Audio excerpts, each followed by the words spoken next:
Boss, you know we finally here, right? Well, It's Friday then, it's Saturday, Sunday. Hey! We're recording the podcast! Shut up!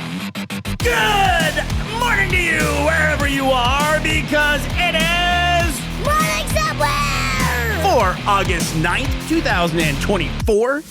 My name is Bernie Burns. I nailed that post, Ashley.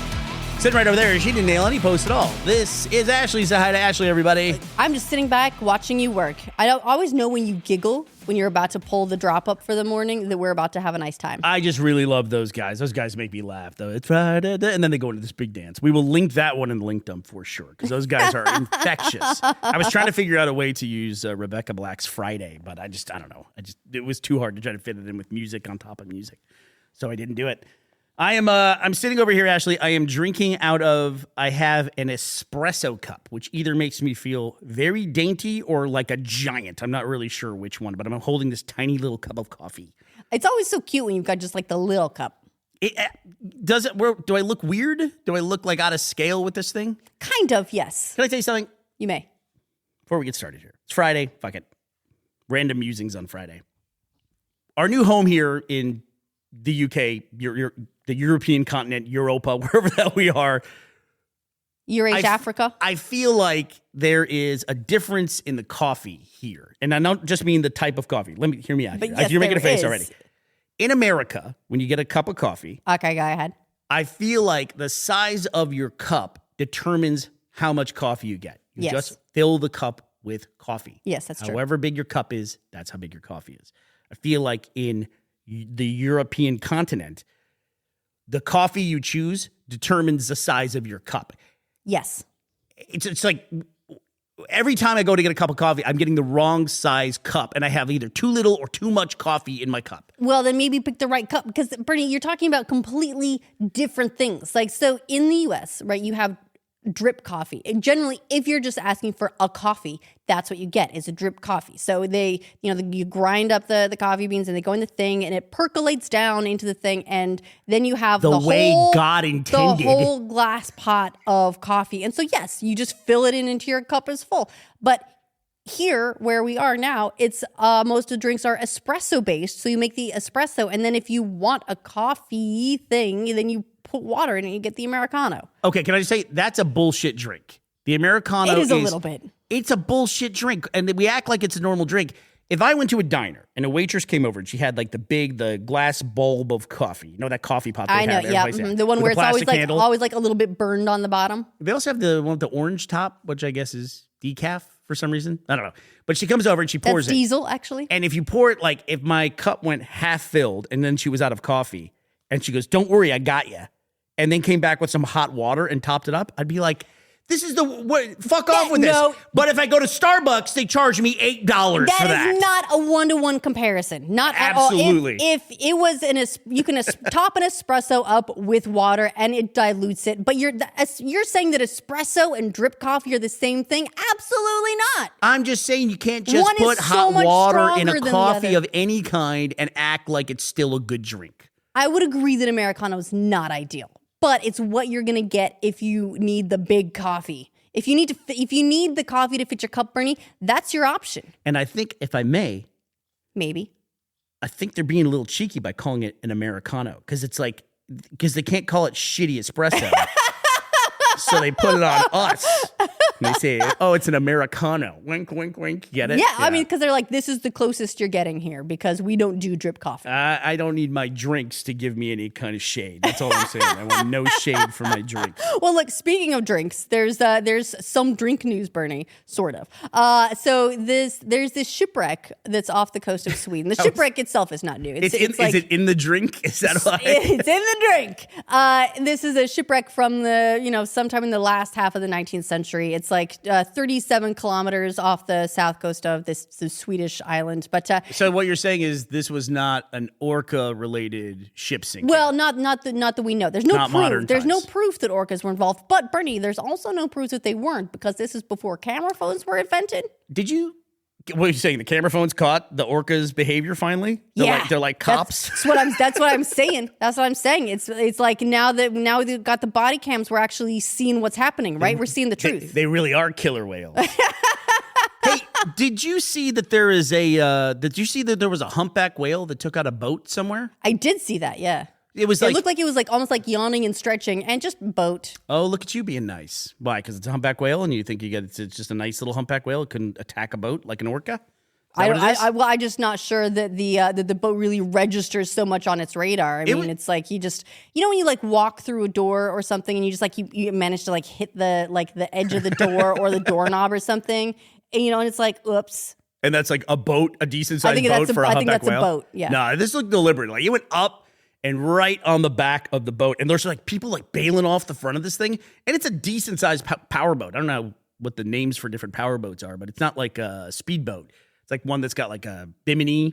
Is that like the canopy? Yeah, like an awning. Got it. Like an awning. Yes. Got that. And the humpback just goes up. I'll do my impression here. Let me see if I can do an impression of a humpback whale. Okay. I never tried a humpback whale impression. Let me try it quick. Do your best. Okay, ready? Ready. Fuck off, boat! it just crashes on the back of the boat. And these people are just bailing out. I would be scared shitless to be in the water with something that big. I would as well. But I mean, you say it like it's this deliberate thing. I feel like in 2 days, another whale is going to come up to this whale and be like, "Where'd you get that bruise?" And it's going, "Oh, I must have hit something." I feel like Mush must think of me like that, like this big lumbering thing. And like in the middle of the night when I don't want to turn on a light and wake you up, and I'll walk across the room and actually, accidentally kick him with my foot, and then I immediately start hugging him and kissing him, telling him how sorry I am. He must be like, "Well, just don't kick me. What the hell's wrong with you?" He must think I'm crazy. He must. I'm sure he does. But back to my boat. This is the shipwreck that's off the coast of Sweden. And last month, divers found the cargo that's on this boat, including, Bernie, coming back to drinks, like intact like bottles of champagne and stuff. They think it was on this way to some, there we go. Okay. like royal court or something. And so a bunch of labs have been volunteering that, saying we'd love to get a sample, we'd love to test it. Oh, right. All this stuff. Yeah, we'd love to get a bottle of champagne. You know what? Tell you what, Sweden, I would also love to get a sample and test it, if you know what I mean. But Sweden's put its foot down. They've declared it an ancient relic so that it's not allowed to be plundered. There's no like Jessica Alba in her little bikini and the guy from Fast and the Furious like swimming up there ready to like salvage. Are you talking about Into the Blue? I am talking about Into the Blue. Listen, you're using a tone that I don't really appreciate right now. That's a great bad movie. Is that what it is? I think Paul Walker and James Caan's son is in that. Was it Into the Blue? Is that what it was called? I think so. Into the Blue. So they're Yes. treasure hunters and they're going like free diving in shipwrecks and stuff. And Sweden is saying, Jessica Alba, keep your mitts off this shipwreck. Can they do that? I thought if it was like there was maritime law or whatever. You go like a mile offshore and you can do whatever you want to. I don't really know. I'm not sure where international waters really kicks in that regard. Maybe I've watched too much Sopranos. I always had this impression if you go a mile offshore, you can have like a casino out there. You can dump bodies, whatever. That's why your bodies keep washing back onto shore, Bernies. You're only taking them out a mile. You can make YouTube videos about illegal lotteries. you can do whatever you want to out there. There's no rules. Since we're talking about bad movies a little bit here, okay. I feel like we dodged a bullet yesterday because we said we did not go into town to go see Borderlands. And I think, Ashley, that was the right call because Borderlands has debuted at a 0% on Rotten Tomatoes. Oh, no, I saw it went up to 4% at one point. It went up to 4%. Up to 4%, which is actually mind-boggling to me. So I expected this movie was not going to be a great film. I did not expect... Really? I had hopes. I hoped it would be enjoyable, right? But I did not expect, based on the trailers and everything we've seen, I did not expect it to be in the new era of great video game adaptations. But Zero, that's something else. Honestly, the fact that like Cate Blanchett and her overwhelming charisma alone weren't able to bring it up to like 10%. That's a troubled project. I gotta say though, I feel really bad about it too because I think of a lot of people when they see something's getting low reviews and things that they like to like jump on and dogpile.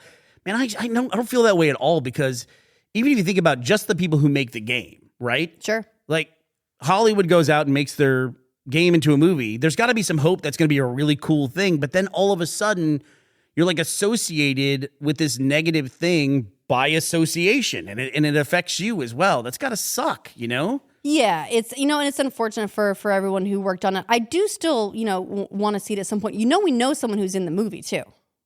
Jamie Lee Curtis? Do I know Jamie Lee Curtis? No. Who do we know that's in it? Jessica Negri's in it. What? Yeah. Yeah, Wait. she's in the movie. I saw like on Instagram and stuff, I saw photos of her on the red carpet, but she's in the movie? So that's what I understand is, and this is from, I haven't seen it yet to confirm, but from what I understand, yeah, she works in the bar with Mad Moxie. Really? Yeah. Who's Gina Gershon, by the way, who's great casting as well. I did not know that. Now I feel like a terrible friend because we didn't go see the movie on opening day. We're trying to get to it. Yesterday was just like the perfect storm of its timing was just wrong, so we couldn't get everything we needed to get done. If we also went to that movie yesterday, so we had to lose the movie yesterday. But I do still want to see it, regardless of ratings.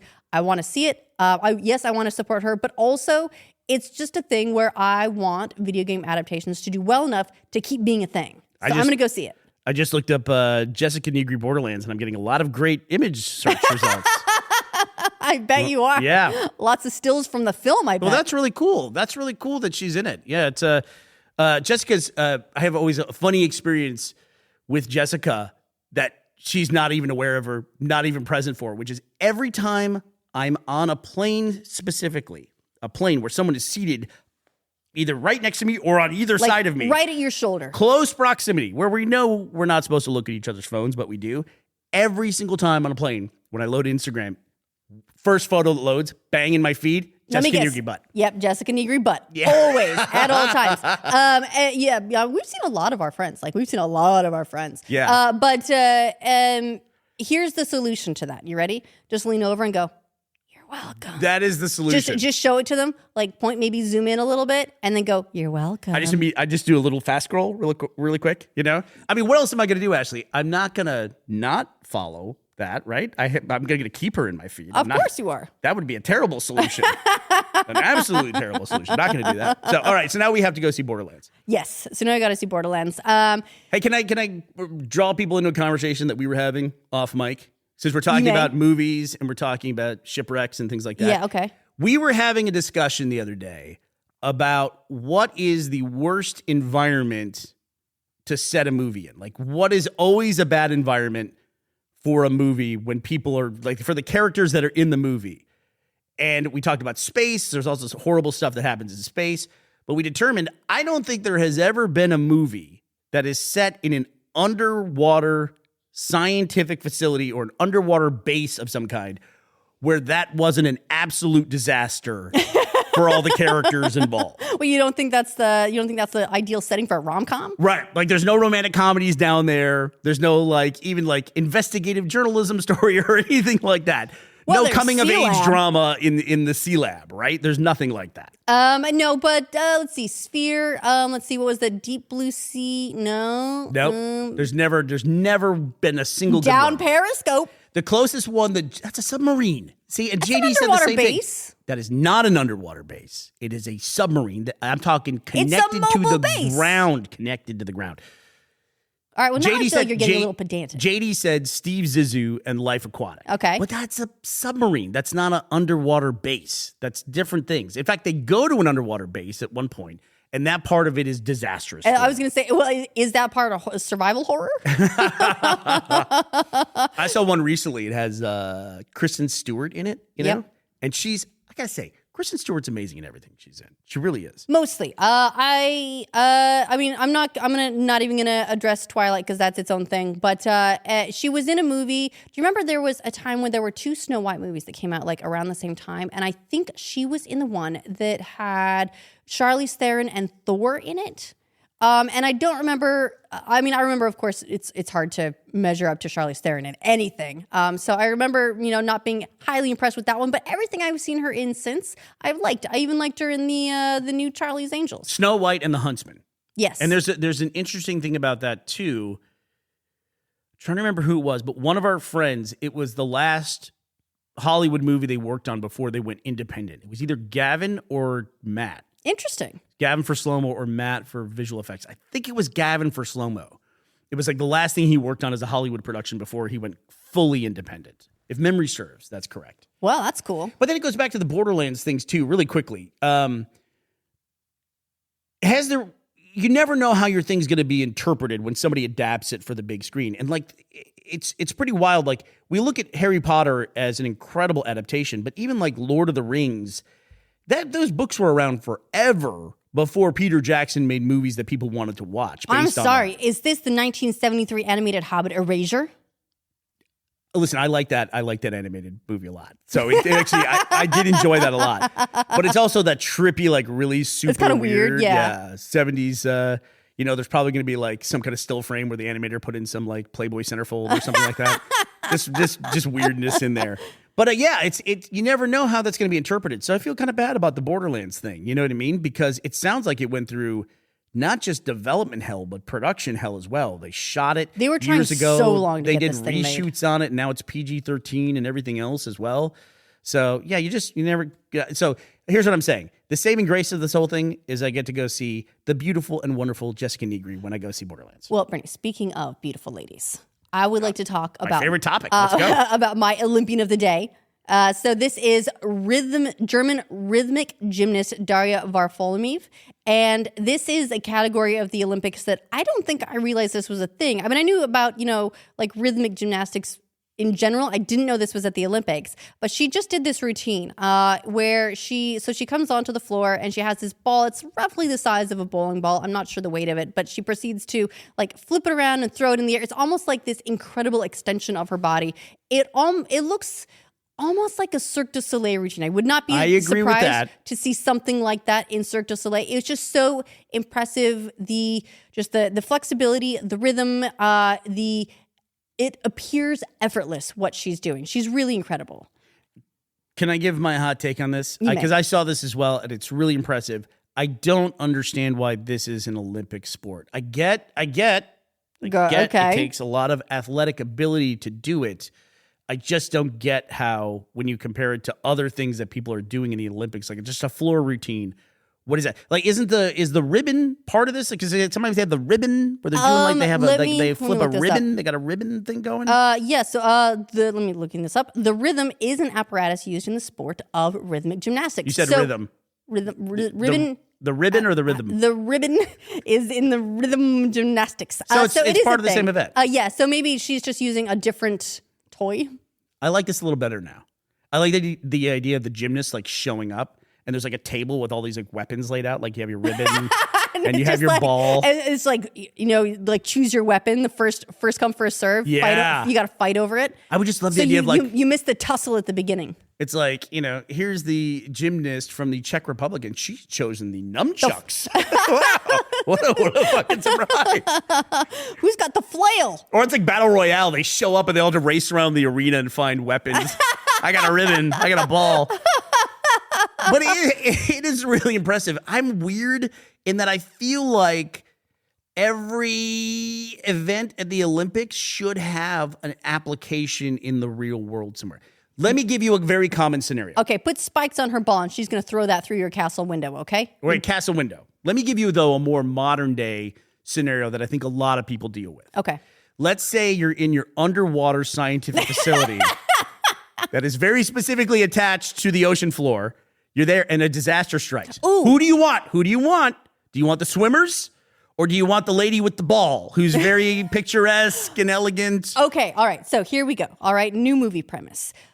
A deep sea underwater base that's being used to train Olympic level athletes because I don't know, the pressure is good for that or something. So they're performing under pressure. Under pressure. So elite athletes training in this undersea base when, Bernie, disaster strikes. Right, disaster strikes. And you're in that disaster thing always strikes. where there's one of those bulkhead doors and it's closing and there's people in it. That room's filling with water and like, we got to get them out. It's like the little gap. What's the lady with the ball going to do? Give me Simone Biles. She's tiny. You jam her in there and she goes flip, flip, flip, flip, flip. And she hits the circuit breaker and saves the day. No, you say that, but what if the circuit breaker's on the top shelf, Bernie? She'll never reach it. Yes, she will. She can jump like 14 feet.